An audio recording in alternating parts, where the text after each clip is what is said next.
Bolsonaro é refém do Congresso Nacional. O Bolsonaro sequer cuida do orçamento, O orçamento quem cuida é o Lira. Ele que libera verbo. O governo Lula nem começou, mas já tem pela frente batalhas que vão indicar o grau de dificuldade na relação com os outros poderes. Enquanto o Supremo Tribunal Federal começa a analisar hoje se o orçamento secreto pode ou não ser usado pelos parlamentares, o Senado segue debruçado sobre a PEC da transição. Por dois caminhos diferentes, as decisões, ao fim, são as mesmas. Quanto do orçamento federal estará de fato sob o controle do Executivo? O orçamento secreto ele é negativo para o país sobre todos os aspectos, não só os aspectos morais de transparência, mas da escolha do como se gasta esse recurso. E eu acho que o Congresso Nacional, eu sempre sou a favor de se olhar as melhores práticas no mundo para a gente tentar rodar nosso país, ao invés de tentar inventar roda. Prováveis integrantes do futuro governo, como o ex-governador Rui Costa, já deixaram claro que preferiam governar sem orçamento secreto, mecanismo também criticado por Lula na campanha. O governo eleito, no entanto, não pretende arcar com o ônus de qualquer mudança, tarefa que o Supremo vai começar a destrinchar. Já no Congresso, a disputa agora é por formação de maioria. O relatório ele foi bastante adiantado, mas eu quero chegar na comissão em respeito aos meus pares, para a gente construir maioria. Eu acho que a maior parte já está consciente da importância de manter o programa social, Bolsa Família para o ano que vem. Os limites que o Supremo estuda impor ao orçamento secreto e os sinais que a PEC da transição pode oferecer sobre a articulação política de Lula e como tudo isso impacta já na largada do futuro governo são os temas do episódio de hoje do Ao Ponto. Para contar essa história, conversamos com a repórter Mariana Muniz, da sucursal do Globo em Brasília, e com o cientista político Eduardo Green, professor da FGV. Fique com a gente.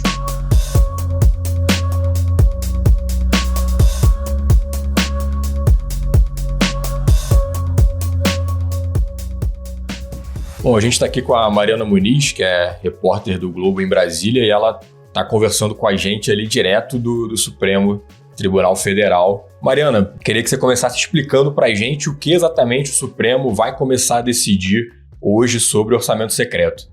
Oi, Grilo. Bom, o Supremo foi chamado, a decidir isso no ano passado, em 2021, sobre a constitucionalidade, a legalidade, dessas que são chamadas emendas de relator, uma modalidade de emendas que se chama RP9 e que foram instituídas pelo Congresso em 2019, começaram a ser implementadas de fato em 2020, e no ano passado mesmo, o próprio Supremo, a ministra Rosa Weber, que é a relatora, são 4 ações que questionam essa modalidade aí de emendas. No ano passado a ministra disse que o Congresso não podia lançar mão desse instrumento. Suspendeu, então, o pagamento dessas emendas, que compõem o chamado orçamento secreto, e logo depois ela ajusta a decisão dela mediante o compromisso de que o Congresso desse transparência para a indicação dessas emendas, para deixar transparente, para deixar claro para todo mundo quem é que está empenhando essas emendas. A ministra ponderou que a suspensão da execução das emendas prejudica a prestação de serviços públicos essenciais à população. Afirmou que as providências adotadas pelo Congresso Nacional mostram-se suficientes para justificar o afastamento dos efeitos da suspensão determinada pela Corte diante do risco de prejuízo que a paralisação da execução orçamentária traz à prestação de serviços essenciais à coletividade. O Congresso já fez uma mudança naquilo que era inicialmente o orçamento secreto, Então ele já não é mais tão secreto assim, ele não funciona mais daquele jeito que ele funcionava no início, mas o Supremo vai dizer agora, analisando o mérito do caso, ou seja, não é mais a liminar, Está analisando o mérito desse assunto. E o Supremo vai dizer se isso é constitucional, desse jeito que está funcionando agora, ou não. Se pode manter, se o Congresso pode continuar lançando mão disso ou não. Basicamente, é isso que o Supremo começa a analisar hoje. Agora, é interessante também a gente falar sobre o momento desse julgamento, Mariana? Por que a ministra Rosa Weber resolveu liberar esse caso para julgamento agora, nesse momento? Grilo, havia já uma pressão muito grande, né? Já que tem um ano que essa decisão liminar foi dada. Um ano depois, o Supremo não ter decidido sobre o mérito desse assunto, né, sobre a constitucionalidade das emendas de relator ou não, isso era muito ruim e há uma pressão política para que isso fosse definido, né, de forma que o Congresso não pudesse continuar empenhando valores, né, para 2023 a gente já sabe que tem valores que estão empenhados nessa modalidade aí que compõe o orçamento secreto. Então, politicamente havia e há uma pressão para isso, mas também o fato de que há um novo governo chegando e o orçamento secreto, ele nos bastidores aqui da política de Brasília, ele é visto como uma arma que dá muito poder para o presidente da Câmara, Arthur Lira. E se fala muito, né, que o fato de ele ter o controle ali da Câmara e por consequência também o controle desses valores que são empenhados pelas emendas de relator, transforma o presidente da Câmara quase num primeiro-ministro. Então, com essa mudança de cenário toda, que há, enfim, um novo governo assumindo, acho que se criou um cenário favorável para que o Supremo pautasse esse assunto. Não se sabe se esse julgamento vai ser concluído. E também tem uma outra coisa importante, que é a votação do orçamento, né, que vai acontecer, que muito em breve vai acontecer pelo Congresso. Então, o timing, né, para que isso aconteça agora no final do ano, ele estava ali chegando no limite. Então, acho que por isso a ministra Rosa Weber, entendendo que esse assunto precisava ser enfrentado, viu que as condições políticas estavam criadas, o cenário político que está acontecendo, de mudança, mas ao mesmo tempo de entender que postergar por muito tempo uma definição por parte do Supremo a respeito dessas emendas seria muito ruim.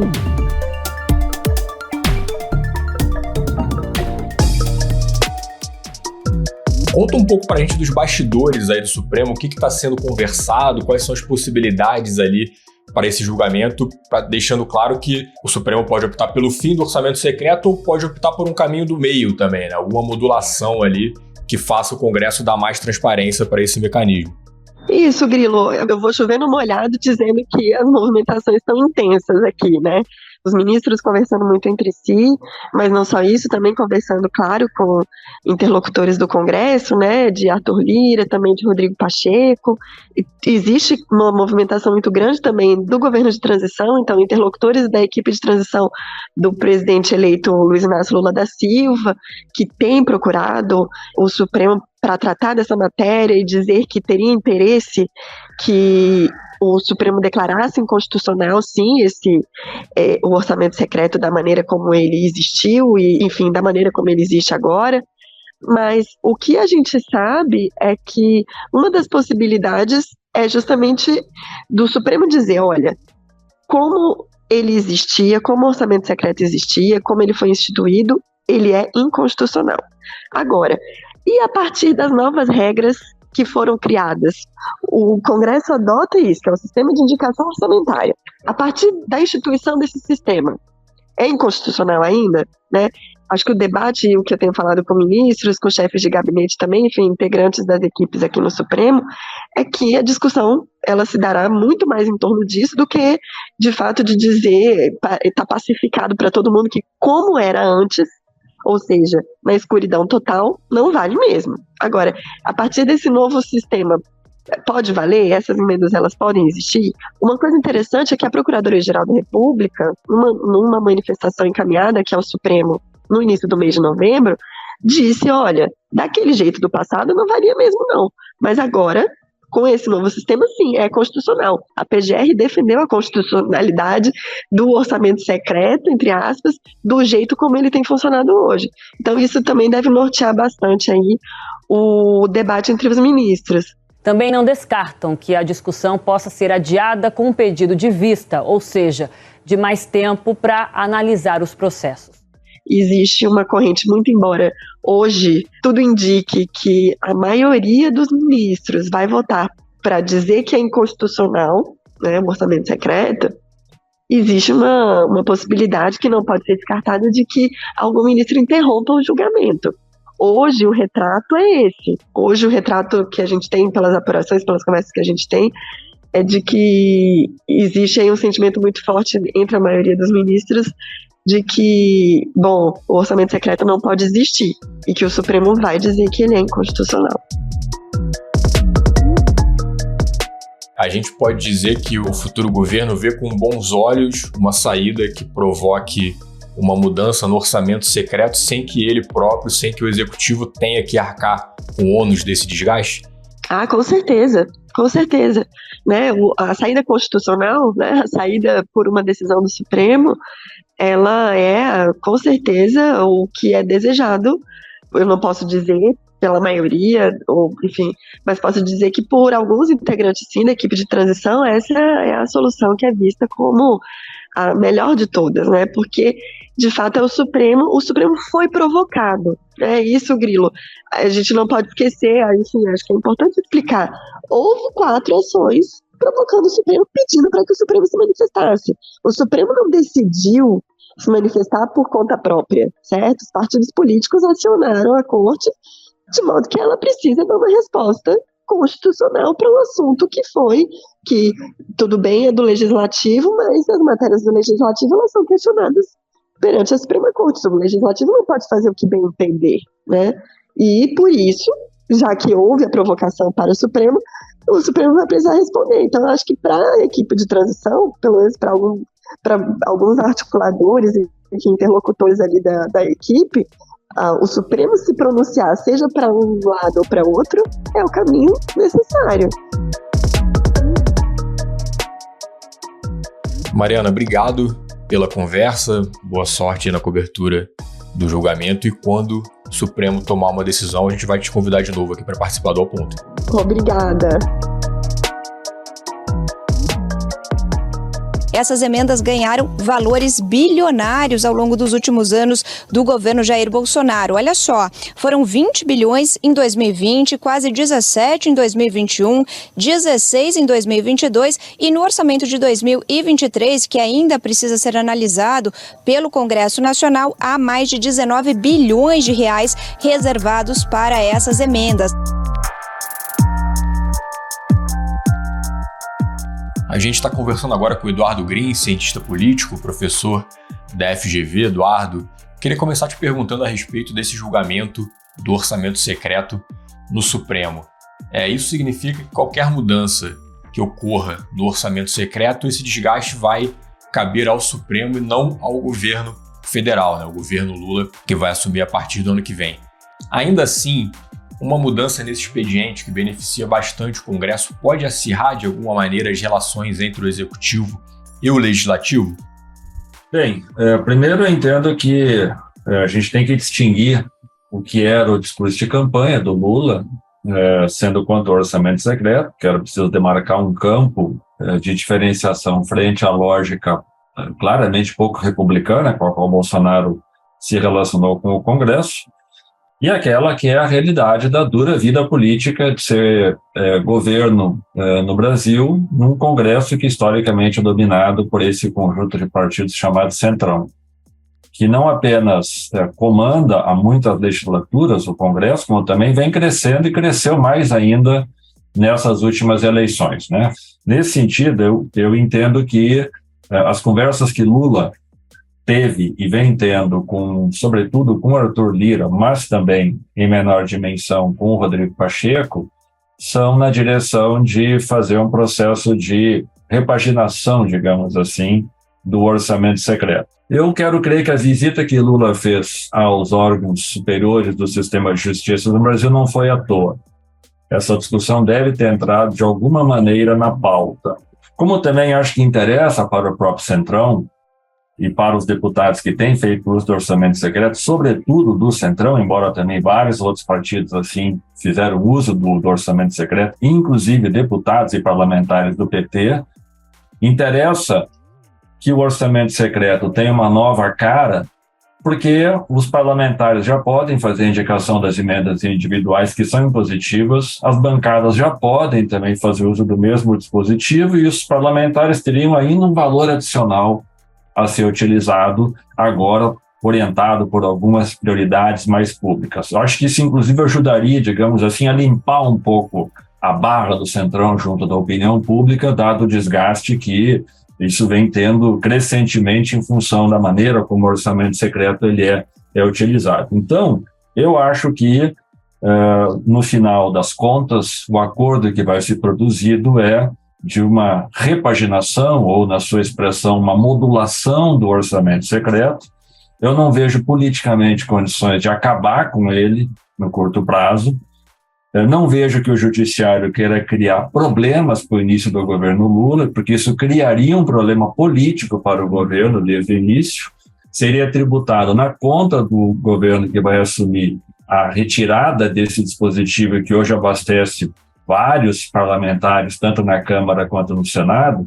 E acho que, como o cenário é de busca de uma retomada, digamos assim, da normalidade democrática no país, de partida criar condições para que houvesse ruídos na relação entre executivo e legislativo, dada a enorme agenda de questões que esse governo pretende propor para o Congresso, dada a necessidade de recomposição do orçamento público, de reconstrução de um conjunto de políticas públicas, eu quero crer que vai ser construído um caminho que permita, ao mesmo tempo, mudar algo, até para justificar para a sociedade brasileira que não se trata do mesmo expediente, mas, ao mesmo tempo, ao fim e ao cabo, mantendo esse recurso como algo a ser utilizado pelos parlamentares. O Arthur Lira, logo depois de vencer a eleição para a presidência da Câmara, deu uma entrevista dizendo que o Congresso tinha que recuperar o protagonismo sobre o orçamento, o que de fato ocorreu no governo Bolsonaro.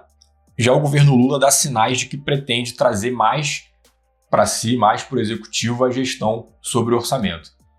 Isso pode gerar algum embate no início do governo Lula? Eu acho que seria um conflito no cenário esse que eu mencionei de não mais permitir a utilização do orçamento secreto. Né? Ao que se sabe, os valores não empenhados por Bolsonaro ao final de 2022 chegam a 7,7 bilhões. Inclusive, está se buscando um espaço na PEC da transição para já incorporar esse valor das emendas do orçamento secreto, que para mim é um indicativo justamente deste processo de pacificação na relação entre executivo e legislativo, tendo em vista a questão orçamentária. O presidente brasileiro, em termos comparados com outros, tomando, por exemplo, o caso americano, sempre emblemático, ele é muito mais forte em termos das suas competências e atributos constitucionais. Apenas pode tomar como referência a possibilidade de apresentar medida provisória, a possibilidade que o presidente tem de dominar de maneira exclusiva vários temas relevantes na administração pública, como, por exemplo, a matéria orçamentária e financeira, de tal modo que o presidente brasileiro ele dispõe de muitos recursos constitucionais, políticos e administrativos, que é a distribuição de benesses e cargos que ele tem para compor a sua base de governo. Bolsonaro nunca teve disposição para tal, portanto, ele delegou para o Congresso, sobretudo para Arthur Lira na Câmara, nos últimos 2 anos, este processo. Lula buscará novamente recuperar aquilo que nós chamamos do poder de agenda do presidente. E isso será feito por meio de vários projetos e propostas que têm a cara do seu governo. Do combate à fome, do combate à miséria, do enfrentamento à pobreza, da recuperação das políticas públicas, do protagonismo do Brasil na arena internacional. Isso tudo significará que boa parte da agenda que vai ser discutida no Congresso possivelmente vai voltar a ser pautada por propostas que vão advir do Poder Executivo. Na medida em que Lula começa a mudar esse tipo de relação entre Poder Executivo e Poder Legislativo, isso vai envolver questões orçamentárias, de 2 maneiras. O governo vai precisar abrir espaço no orçamento para financiar suas propostas, e o Centrão, como sempre, vai precificar o apoio dessas propostas à luz do que considerar, do que venha a considerar mais vantajoso para os seus resultados. Se a popularidade de Lula se mantiver alta e ele conseguir lograr apoio, por exemplo, já de cara em janeiro implantando o Bolsa Família, isso lhe dará mais apoio para, digamos, empurrar o Congresso para uma posição mais defensiva. o que tem efeito no orçamento. Se a popularidade de Lula não for alta e o Centrão está aí para precificar isso, seja de qual modo for, é provável que Lula tenha mais dificuldades de retirar nacos do orçamento que hoje estão sob o controle do parlamento e, sobretudo, do Centrão. O relator da PEC, senador Alexandre Silveira, do PSD, só liberou o texto do parecer dele poucos minutos antes da sessão começar na comissão. Ele ampliou o teto de gastos para acomodar o valor do Bolsa Família a ser pago no ano que vem. Aliados do governo Bolsonaro pediram logo no começo da sessão mais tempo para analisar o relatório. A proposta deles era adiar a votação por no mínimo 24 horas, mas a sessão seguiu. A articulação em torno da votação da PEC da transição é uma articulação já do governo Lula, que tem interesse em aprovar essa medida para o ano que vem. A tendência é que ela seja aprovada, o que não se sabe ainda é em quais condições, o quanto o governo vai conseguir passar das condições que ele próprio deseja. O que essa negociação pode indicar para a governabilidade do governo Lula no ano que vem? A PEC, na verdade, evidentemente que ela tem um objetivo de curto prazo, que é um compromisso eleitoral do Lula, como também era do Bolsonaro em outras proporções, que é o de garantir a manutenção do Bolsa Família e mais os R$150 por crianças até 6 anos. Além de ser uma questão eleitoral, ela é uma questão de necessidade urgente. Nós temos 33 milhões de pessoas passando fome, 62 milhões de pessoas abaixo da linha da pobreza, mais de 12 milhões de pessoas em extrema pobreza. Então, digamos, essa sensibilidade social, ela é um elemento que empurra para que o Congresso aprove a PEC do Bolsa Família, e eu acho que esse é o cenário que se desenha. A questão reside toda em saber se a proposta de Lula, que era inicialmente aprovar indefinidamente a PEC como elemento fundamental, depois para 4 anos, isso tem a ver com as condições políticas que são quais? O Centrão não vai entregar para Lula um período muito longo no qual ele possa manejar um valor tão significativo, com uma agenda eleitoral tão importante do ponto de vista público, sem precificar o apoio no tempo. Então, politicamente falando, o acordo que está se construindo é o possível neste momento. O que eu quero dizer neste momento? Nós temos, na prática, um presidente atuando, mas ele não é um presidente de direito. Nós temos um Congresso que vai votar uma PEC que vai valer a partir de janeiro, quando vários dos parlamentares não estarão mais aí. Então, nós temos uma condição muito peculiar de negociação dessa matéria, que faz com que o próprio governo eleito tenha também seus limites na negociação. E esses limites estão se colocando, estão se desenhando para um período que deve ser o de 2 anos. Por outro lado, é importante nós também considerarmos que Lula já está aproveitando a tramitação da PEC da transição para buscar construir a sua base de apoio no parlamento, envolvendo partidos como o PSD, que possivelmente vai estar tanto na Câmara quanto no Senado apoiando, do PP, que embora vá apoiar a PEC da transição, tem dito que buscará ser independente, do MDB, que possivelmente vai ter representantes no Ministério, do União Brasil, parcelas significativas deverão apoiar o governo Lula, talvez não a banda bolsonarista lá, Sérgio Moro, dentre outros, por exemplo, sem falar nos 216 parlamentares que compõem o Conselho Político da Transição, que vai desde o PT, PDT, PSB, Rede, PV, Solidariedade, PROS, PSD, dentre outros que lá estão. Então, acho que a PEC da transição ela está sendo vista tanto pelo parlamento quanto por Lula, um ensaio daquilo que será possível contar na governabilidade do seu mandato. Por que razão? Ao identificar os parlamentares que votaram a favor, isso aumenta a possibilidade de oferta de cargos no governo, seja em estatais, seja em ministérios, seja em cargos nos estados, enfim. Né? E, ao mesmo tempo, os parlamentares também veem essa como uma possibilidade de chancelar a possibilidade de participar do governo. Então, tem uma dupla questão em discussão. Eu acredito, ao fim e ao cabo, que o governo Lula deverá construir uma base de apoio mais facilitada na Câmara, talvez com um pouco mais de resistência no Senado, mas que ele não terá dificuldades significativas para compor uma ampla coalizão, o que significa dizer que, inclusive, Lula está aberto a receber apoios de parlamentares do União Brasil, do PL, inclusive que estiveram com o governo, estiveram apoiando o Bolsonaro. Então, acho que esses dois elementos estão presentes aí nesse processo. Aprovar concretamente a PEC, mas, ao mesmo tempo, já ir fazendo o teste daquilo que vai ser o desenho da coalizão de apoio ao novo governo no Senado e na Câmara. Tchau, Eduardo. Obrigado pela participação aqui no Ao Ponto. Maravilha, deixo à disposição. Um abraço.